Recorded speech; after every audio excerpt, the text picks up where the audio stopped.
Hello India students, welcome in story time. आज मैं आपको एक कहानी सुनाऊंगी।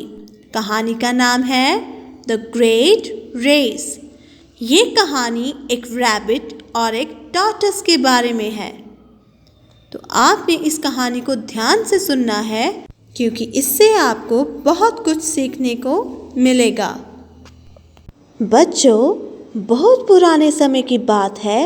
एक जंगल में एक हैप्पी टॉर्टस रहता था।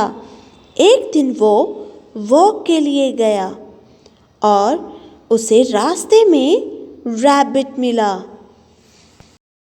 रैबिट ने टॉर्टस का मजाक उड़ाते हुए कहा, hello hello mister slow.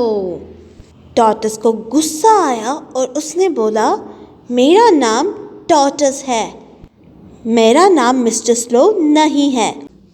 Rabbit ने टॉर्टस का मजाक उड़ाते हुए फिर से कहा, हा हा हा हा हा हा, मिस्टर स्लो, वेरी स्लो। टॉर्टस खुश नहीं था। उसने रैबिट से कहा, रैबिट, क्यों ना हम एक रेस लगाएं?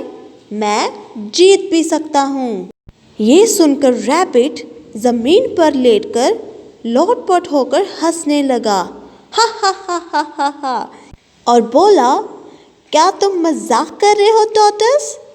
वहाँ पर मंकी भी था और वो रैबिट को बहुत हैरानी से देख रहा था। रैबिट खड़ा हुआ और बोला, ठीक है टॉर्टस, मैं रेस के लिए रेडी हूँ। जो पॉन्ड के पास बनियन ट्री है, हम वहाँ तक रेस लगाएंगे और जो पहले पहुँचेगा वो जीत जाएगा। रैबिट ने कहा, रेडी स्टेडी एंड गो, और फिर वो तेजी से दौड़ने लगा।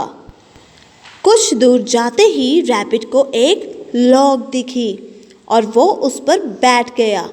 उसने सोचा कि टॉर्टस अभी बहुत पीछे होगा।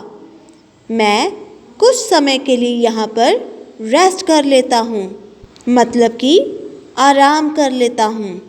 टॉर्टस तो बहुत स्लो है, वो मुझसे आगे कभी नहीं निकल सकता। ये कहकर रैबिट एक शैडी ट्री के नीचे सो गया। पर टॉर्टस धीरे धीरे चलता रहा, वो कहीं भी नहीं रुका।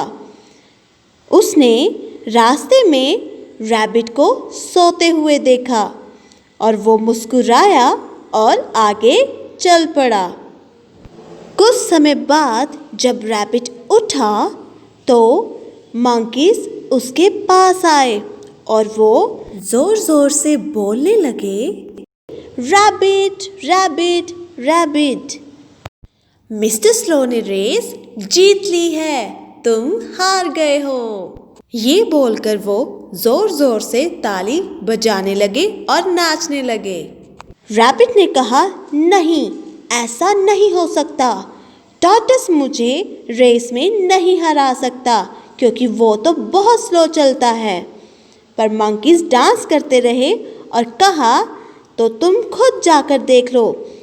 ये सुनकर रैबिट तेजी से बनियन ट्री की तरफ दौड़ा और जब वो वहाँ पहुँचा तो उसने देखा कि टॉर्टस ने सच में रेस जीत ली है और मंकीज उसकी जीत को सेलिब्रेट कर रहे थे। ये देखकर रैबिट को बहुत शर्म महसूस हुई। तो बच्चों, इस कहानी से हमें क्या सीखने को मिलता है? इस कहानी से हमें ये सीखने को मिलता है कि हमें ट्राई करते रहना चाहिए। हमारा हार्ड वर्क हमें हमेशा जीत की ओर ले जाता है। I hope you all have enjoyed this story.